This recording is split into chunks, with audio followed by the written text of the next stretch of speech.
আজকে আমরা আন্তর্জাতিক বিষয়াবলীর ৪৪তম বিসিএসে আসা প্রশ্নগুলো সমাধান করার চেষ্টা করব।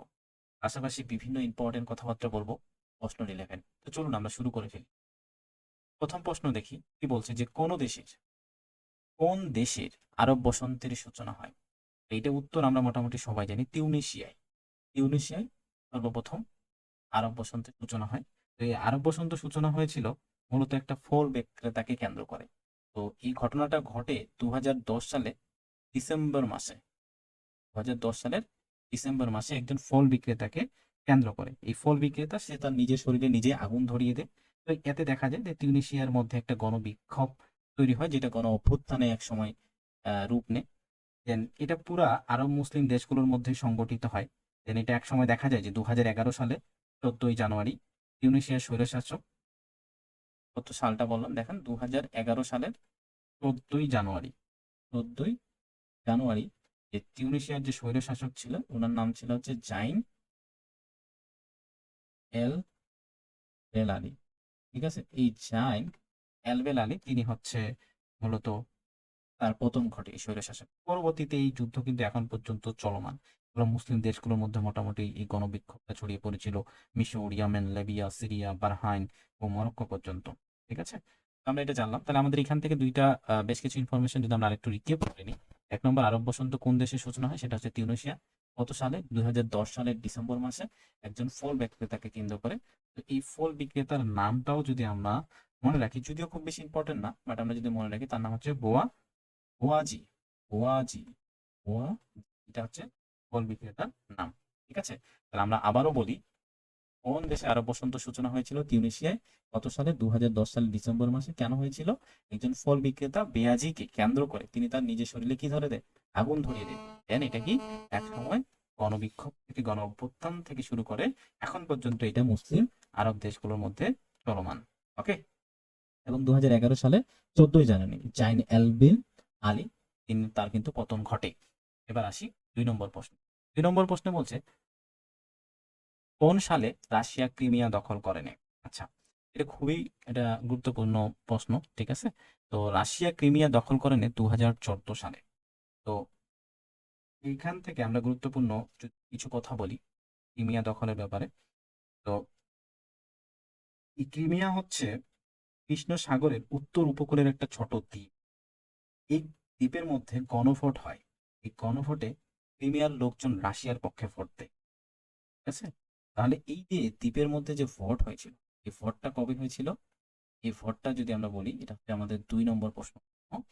এই ভোটটা হয়েছিল ১৬ই মার্চ ২০১৪ সালে। ঠিক আছে, এই ভোটটার রায় চলে আসে আমাদের রাশিয়ার পক্ষে। কিন্তু ১৭ই মার্চ ২০১৪ এই দিনে ক্রিমিয়ার পার্লামেন্টকে নিজেদেরকে স্বাধীন রাষ্ট্র হিসেবে ঘোষণা করে। তারপরে ১৮ই মার্চ ক্রিমিয়া দখল করে নেয় রাশিয়া। ১৮ই মার্চ ২০১৪ সালে ক্রিমিয়া দখল করে নেয় রাশিয়া। দেন ২১শে মার্চ সকল আইনি প্রক্রিয়া শেষে খুবই অল্প সময় খুবই অল্প সময়ে এই রাষ্ট্রটা রাশিয়ার হয়ে যায়, অর্থাৎ রাশিয়া সম্পূর্ণ দখল করে নেয়। অর্থাৎ ২১ তারিখে রাশিয়া আইনি প্রক্রিয়ার মাধ্যমে। মানে আমরা কি কি ইনফরমেশন পেলাম? কোন সালে রাশিয়া ক্রিমিয়া দখল করে? ২০১৪ সালে। ঠিক আছে, এটা কিভাবে শুরু হয়েছিল? তো ক্রিমিয়া হচ্ছে কৃষ্ণ সাগরের উত্তর উপকূলের একটা ছোট দ্বীপ, যেই দ্বীপে স্বায়ত্তশাসিত অঞ্চল গণভোট হয়। এই গণভোটটা শুরু হয় ১৬ই মার্চ ২০১৪। তার পরের দিনে ১৭ই মার্চে ক্রিমিয়ার পার্লামেন্ট তাকে স্বাধীন রাষ্ট্র হিসেবে ঘোষণা করেন। আরেকটু যদি বলি, এই ১৬ই মার্চে কিন্তু ক্রিমিয়ার লোকজন রাশিয়ার পক্ষে রায় দেয়, অর্থাৎ ভোট দেয়। দেন ১৮ তারিখে রাশিয়া ক্রিমিয়া দখল করে এবং সকল আইনি প্রক্রিয়ায় ক্রিমিয়া রাশিয়ার দখলে চলে আসে। খুবই অল্প সময়ে রাশিয়া ক্রিমিয়াকে দখল করেনি। ওকে, এবারে আসি, প্রশ্নটা কি বলছে, যে কোন দেশটি ভেনেজুয়েলার প্রতিবেশী রাষ্ট্র নয়? তো এটার অ্যান্সার মূলত হচ্ছে আমাদের বলিভিয়া। কারণ আমরা যদি একটু খুবই শর্টলি বলি, আমরা জানি, আমরা যদি ম্যাপের দিকে দেখি যে দক্ষিণ আমেরিকা উত্তর প্রান্তের একটি দেশ হচ্ছে ভেনেজুয়েলা। হ্যাঁ, এই ভেনেজুয়েলার উত্তর ক্যারিবিয়ান সাগরের আটলান্টিক মহাসাগরের পূর্বের দিকে অবস্থান করে গায়ানা। আটলান্টিক মহাসাগরের পূর্বের দিকে। দক্ষিণে আছে ব্রাজিল এবং দক্ষিণ পশ্চিমে দিকে আছে হচ্ছে কলম্বিয়া। তাহলে আমরা বুঝতে পারছি যে আমাদের যে ভেনেজুয়েলা, এই ভেনেজুয়েলার প্রতিবেশী রাষ্ট্র আমাদের বলিভিয়া নয়। ওকে, এবার দেখেন কি বলছে, বিগত কফ 26 কোন শহরে অনুষ্ঠিত হয়? কফ 26 কোন শহরে অনুষ্ঠিত হয়? ওকে, তো উত্তরটা হচ্ছে গ্লাসগো। গ্লাসগো। হ্যাঁ, এই গ্লাসগো শহরে বিগত কপ 20 অনুষ্ঠিত হয়। আচ্ছা, আরেকটু যদি ছোট্ট ইনফরমেশন দিয়ে দিই, 2030 সালে কফ 30, 2030 সালে কফ 30 অনুষ্ঠিত হবে। তো এটা মূলত হবে বেলাম, ব্রাজিলে। আম ব্রাজিলে। ইনফরমেশনটা আপনারা মনে রাখবেন, কাজে দিতে। তাহলে কি বললাম, বিগত কফ 26 কোন শহরে অনুষ্ঠিত হয়? গ্লাসগো। এবং কফ 30 হবে আমাদের বেলাম, ব্রাজিলে। আচ্ছা, বাংলাদেশ ও ভারতের মধ্যে সম্পাদিত গঙ্গা পানি বন্টন চুক্তি কখন শেষ হয়? এটা 2026 সালে আমাদের এই গঙ্গা যেটা পানি বন্টনের সেটা শেষ হবে। আমরা শেয়ার করতে পারি। 1996 সালের 12ই ডিসেম্বর ভারতের নয়াদিল্লি হায়দ্রাবাদ হাউসে ভারত ও বাংলাদেশের মধ্যে গঙ্গা পানির বন্টন করিত হয়। ঠিক আছে, তাহলে যদি বলে যে গঙ্গা চুক্তি কখন, কত সালে স্বাক্ষরিত হয়, সালটা হচ্ছে 1996 সালের 12ই ডিসেম্বর। 12ই ডিসেম্বর। এটা মূলত ভারতের নয়াদিল্লির হায়দ্রাবাদ গঙ্গা চুক্তি আমাদের স্বাক্ষরিত হয়। এটার মেয়াদকাল ছিল 30 বছর। কখনো আছে যে ভারত ও বাংলাদেশের গঙ্গা পানির বন্টন কত বছর, তাহলে সেটা হবে কত? 30 বছর। 30 বছরের একটা চুক্তি হয়, এটার শেষ মেয়াদকাল এসে দাঁড়িয়েছে 56। 96 শুরু, 26 শেষ। এই চুক্তি অনুযায়ী বাংলাদেশে 35,000 কিউসেক পানি প্রাপ্তির বিধান থাকলেও বাস্তবে হয়নি। মূলত এই দিয়ে গঙ্গা চুক্তিতে 35,000 কিউসেক পানি দেওয়ার কথা। যাই হোক, কোন দেশকে ইউরোপের রুটি ঝুড়ি বলা হয়? ইউক্রেনকে কোন দেশকে ইউরোপের রুটি ঝুড়ি বলা হয়? ঠিক আছে, তো ইউক্রেনকে বলার সবচেয়ে বড় কারণ হচ্ছে ইউরোপের শস্য ভান্ডার হচ্ছে, তার মাটি খুবই উর্বর, এই জন্যই বলা হচ্ছে ইউরোপের রুটি ঝুড়ি বলা হয় ইউক্রেনকে। গণতন্ত্রের ধারণা প্রসারিত হয় কোন দেশে? গণতন্ত্রের ধারণা প্রসারিত হয় প্রথম কোন দেশে? এর অ্যান্সার হচ্ছে প্রাচীন গ্রিসে। প্রাচীন প্রাচীন গ্রিসে 6ষ্ঠ শতাব্দীর শুরু প্রথম গণতন্ত্রের হয়। তাহলে যদি বলে কত শতাব্দীতে, তাহলে সেটা হবে কি 6ষ্ঠ শতাব্দীতে প্রথম গণতন্ত্রের ধারণা প্রসারিত বা উপস্থাপিত হয়।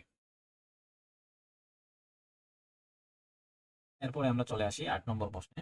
8 নম্বর প্রশ্নে কি বলছে, নিচের কোন দেশটি ডি8 এর সদস্য নয়? তো ডি8 মানে হচ্ছে ডেভেলপিং 8। ঠিক আছে, আমাদের লেখা আছে 8, ডেভেলপিং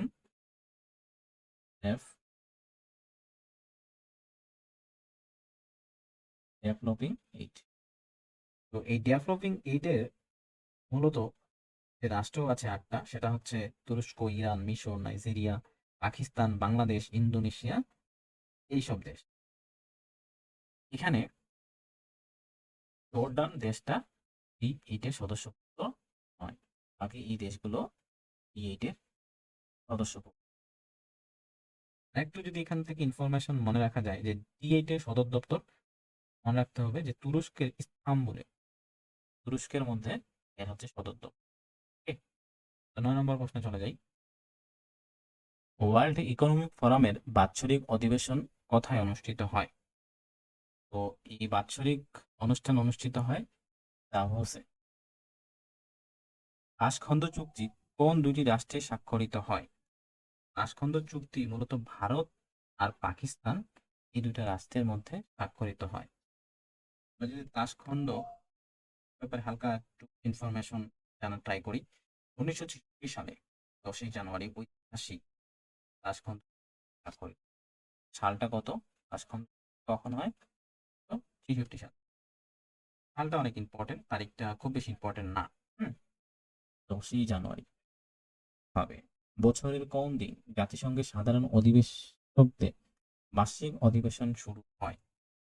এটা আসলে সঠিক একটা নাই, চেঞ্জ হয়।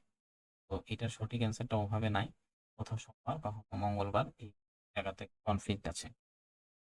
12 নম্বর প্রশ্নটার দিকে লক্ষ্য করি। কোন দুটি আরব রাষ্ট্র ক্যাম্প ডেভিডে চুক্তি স্থাপন করে? দেশ দুইটা মূলত হচ্ছে জর্ডান আর মিশর। আমরা যদি একটু হালকা ঘটনাটা জানে আসি।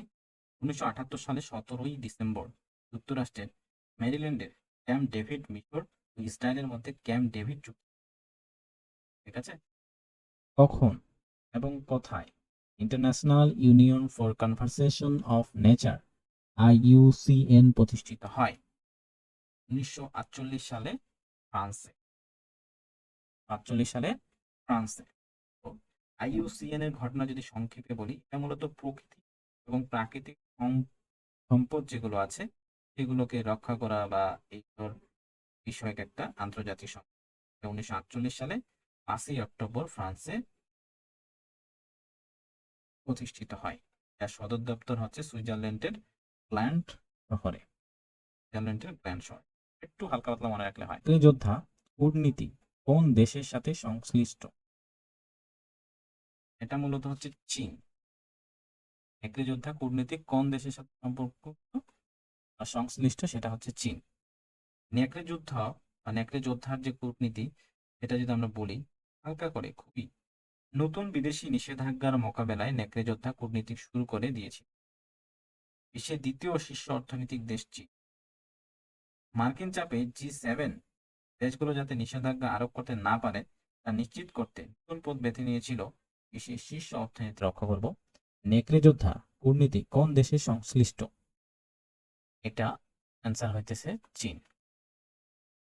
নিচের কোন দেশটি এশিয়ান জোটভুক্ত নয়? এশিয়ান দেশের জোটভুক্ত নয় হচ্ছে হংকং। লক্ষ্য করব। বলা হচ্ছে যে মহান মুক্তিযুদ্ধ চলাকালীন কনসার্ট ফর বাংলাদেশ কোথায় অনুষ্ঠিত হয়? ছোটবেলা থেকেই জানার কথা, নিউ ইয়র্কে কনসার্ট ফর বাংলাদেশ অনুষ্ঠিত হয়। জাতিসংঘের নিরাপত্তা পরিষদের অস্থায়ী সদস্যপদ কত সময়ের জন্য? অস্থায়ী সদস্যপদ কত বছরের জন্য? এটা 2 বছরের। আন্তর্জাতিক আদালতে একজন বিচারক কত বছরের জন্য নির্বাচিত হয়? আন্তর্জাতিক আদালতে একজন বিচারক 9 বছরের জন্য, আর যে সভাপতি হয় উনি 3 বছরের। বাংলাদেশের রক্ষিত পরিকল্পনা পার্সপেক্টিভ প্ল্যান সময়সীমা কত? পার্সপেক্টিভ প্ল্যান এর সময়সীমা 2021 থেকে 2041 থেকে আমরা বলি যে ডিজিটাল বাংলাদেশ করার যে পরিকল্পনা। 2022 সালে কোন দেশ জাতিসংঘের শান্তি স্থাপন কমিশনের সভাপতি নির্বাচিত? বাংলাদেশ। আচ্ছা, আবার রিকেপ করে নিই যেন আমাদের মনে থাকে। কোন দেশ আরব বসন্ত সূচনা হয়? তিউনিসিয়া। কোন সালে রাশিয়া ক্রিমিয়া দখল করে নেয়? 2014 সাল। কোন দেশটি ভেনেজুয়েলার প্রতিবেশী রাষ্ট্র নয়? বলিভিয়া। বিগত COP26 কোন শহরে অনুষ্ঠিত হয়? গ্লাসগো।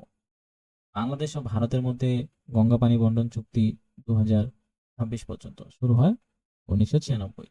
মোট 30 বছর সময়কাল ছিল। কোন দেশকে ইউক্রেনের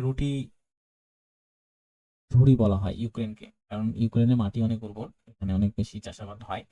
গণতন্ত্রের ধারণা উৎসারিত হয় প্রথম কোন দেশে? প্রাচীন গ্রিসে, 8ম শতাব্দীর ওই দিকে।